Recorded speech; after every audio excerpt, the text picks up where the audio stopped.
তুমি তোমাকে দেখে খুশি হব না কেন? তোমাকে দেখে আমি অনেক খুশি হয়েছি। আর আসলে তুমি অনেকদিন পরে আসছো তো, এই জন্য তোমাকে দেখে আমি আর কি এক্সাইটেড হয়ে গেছি। আমি ঠিক আছি, একদম ঠিক আছি। আচ্ছা, বুঝলাম।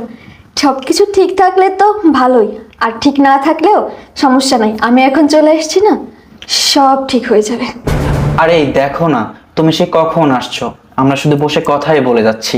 একটা কাজ করি, হ্যাঁ? তুমি তো অনেক দূর থেকে আসছো, অনেক জার্নি করে আসছো, আমি তোমার জন্য এক গ্লাস ঠান্ডা শরবত নিয়ে আসি, হ্যাঁ? আরে না না, বসো না, তার দরকার নাই। ঠান্ডা শরবত লাগবে না।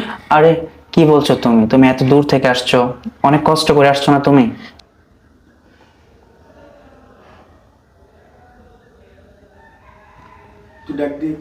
আরে এই, তুমি ওইদিকে তাকিয়ে কি ভাবতেছো?